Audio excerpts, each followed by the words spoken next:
What's up, guys? Focus Motion coming at you on a Sunday, 5 p.m. Sunday, November 7th.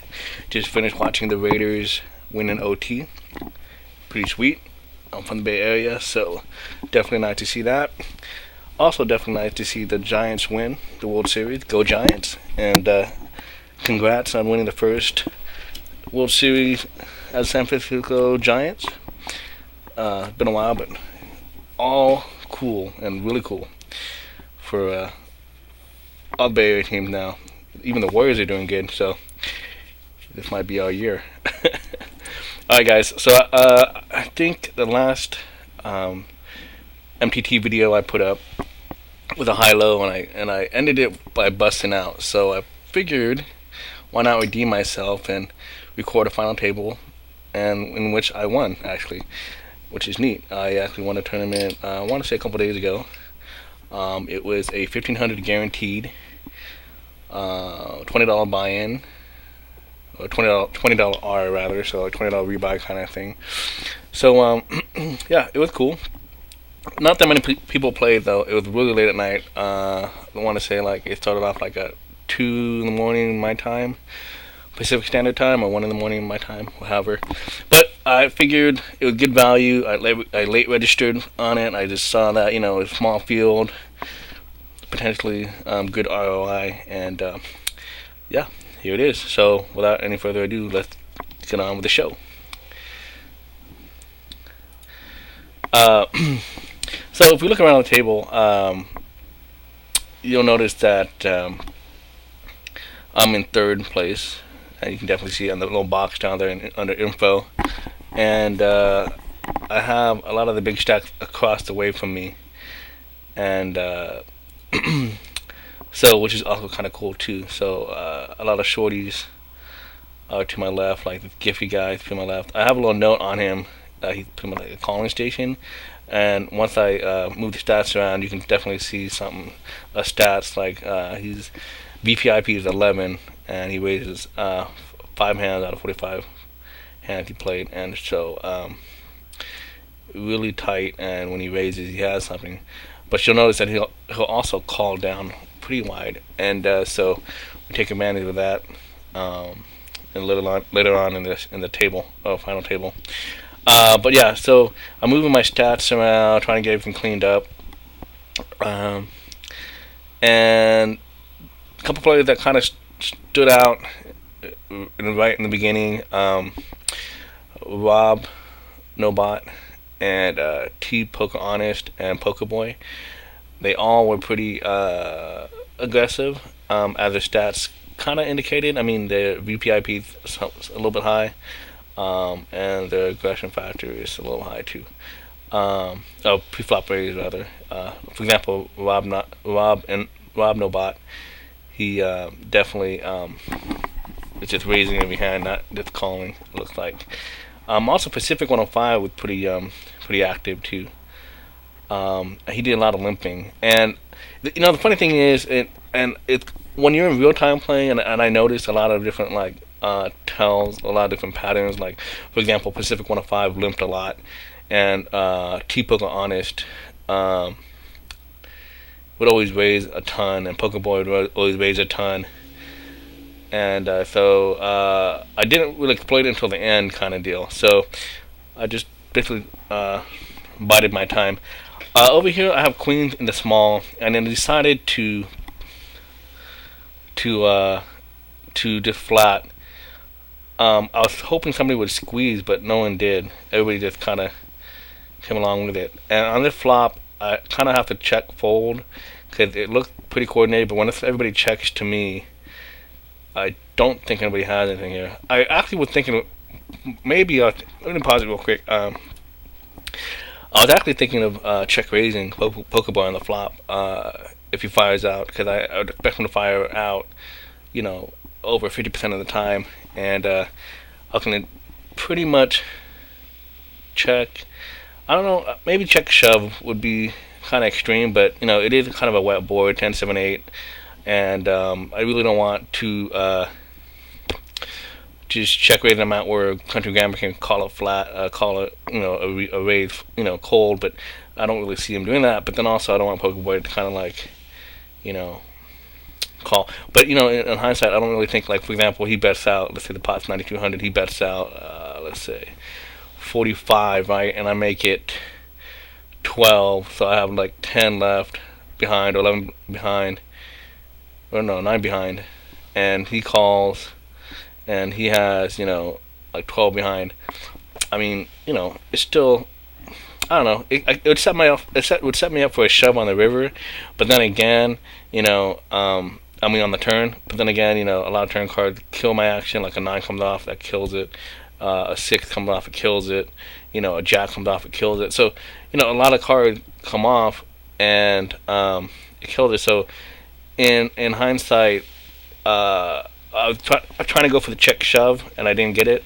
And so my next plan was to donk the turn, and coincidentally, I hit a queen, and I lead out on this card kind of big because I felt like, well, for one, there's a flush draw out there, and for two, it's starting to get really wet. There's anybody with a heart draw can call, anybody with like a king, king 10, or maybe even like a 2 pair would call a shove, a big bet, right?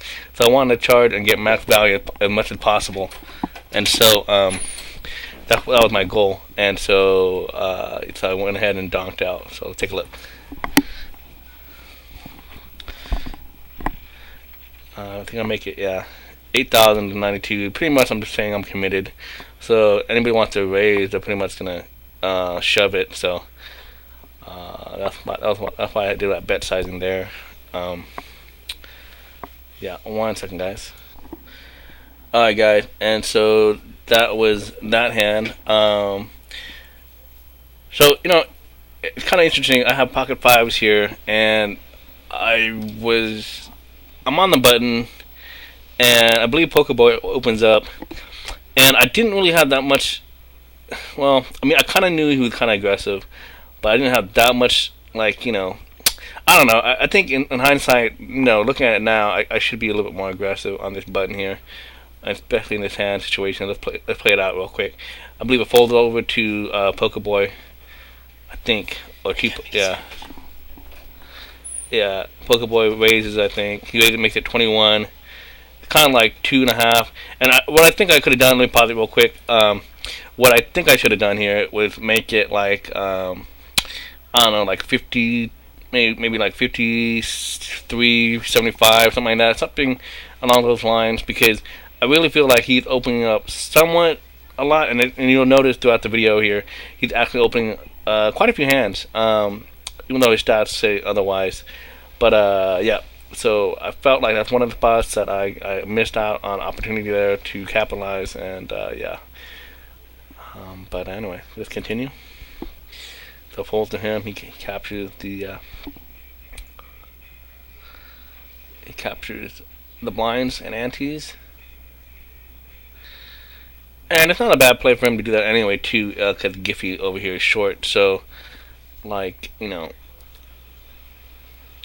some sense, it's almost like, he looks kind of strong because knowing that Giffy's short, but at the same time, Giffy had to have a hand. Not necessarily have a hand, but, he's not going to like it. He's not going to get any fold equity, so his hand has to be somewhat good to hold up against a random, open from somewhat late position. So, anyway. And so, like I said throughout the video, you'll notice that these guys here to the left are pretty active, and that's a great position for me because I'm to the right, to their left rather, and I don't take advantage of it. And here, over here, real quick, you see Pacific open, limp, and he does a ton. And a couple times where I take advantage of it, but I felt also that since everybody's relatively same stack in terms of the upper half right here, Robonaut, all the way to me, this little upper spectrum here. I felt like I could take advantage of it later on in the at the final table progresses, when the blinds are a little bit more significant, and I can actually take more chips away from him. I didn't want to introduce that dynamic of where I'm, taking away a lot of limps right away, because then I lose my effectiveness later on. So that was my goal But I kept notes rather, um, mental notes. Noticing his tendencies to do that. And you can see right here he limped with Jack 7 suited. So his limping range is somewhat wide. So yeah, definitely I could be taking advantage of that. And I think I do here. I think I do right here. I believe. After noticing, oh maybe no, I think I folded actually rather. But you can tell right away. See, he's limping again, and that's fine when nobody really plays back at you. Over here, Country Gamma min raises, and he meets his shove by Eli the Hut, and it's a pretty standard aces versus King 9, and Country Grammar likes to min raise or bet small on the big hands. And that's another thing I noticed too as well.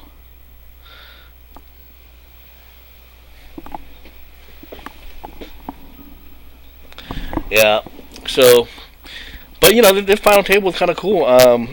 It gets dicey up ahead a little bit, but for the most part, I played my A game in a sense.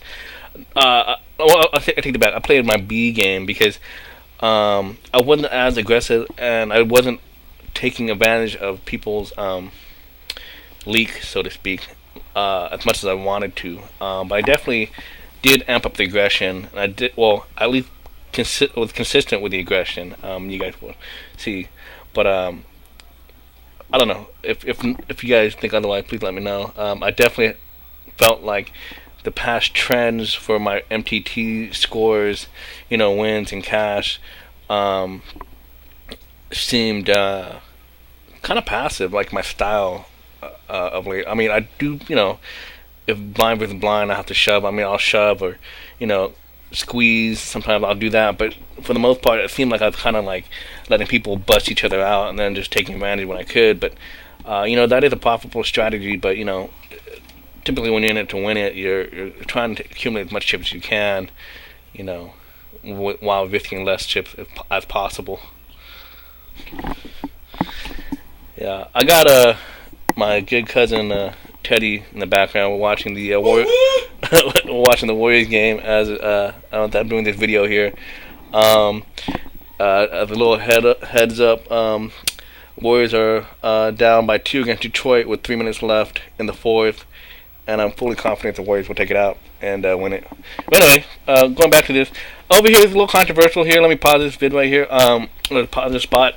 I elected to limp my ace queen in the small blind. One of the reasons was because I really don't like it when people limp in early position. It kind of sends alarm bells ringing in my head, and if I'm like in like position, rather, let's say if I'm on the button or the cutoff or the hijack or whatnot, and people are limping early, then yeah, I'll take advantage of that to an extent. But I really feel like ace queen off against multiple limpers is kind of suspect. Granted, I could raise big here and try to take down this sizable pot pre-flop, but at the same time I felt like I could definitely try to see a flop cheaply with my ace queen, and if I hit top pair good kicker or aces with good kicker, then I can definitely take more than what's allocated, because people wouldn't really put me on ace queen, because who limps ace queen in the small, especially against multi-way. So that's why I'm trying to throw a little deception there. It does look kind of passive, a little weak, but that was my reasoning behind that. I felt like I really decided to really exploit some people's tendencies to get it in against the board, which they don't think I hit, and in actuality I do. So, but let's go ahead and play out this hand and see what happens as we progress.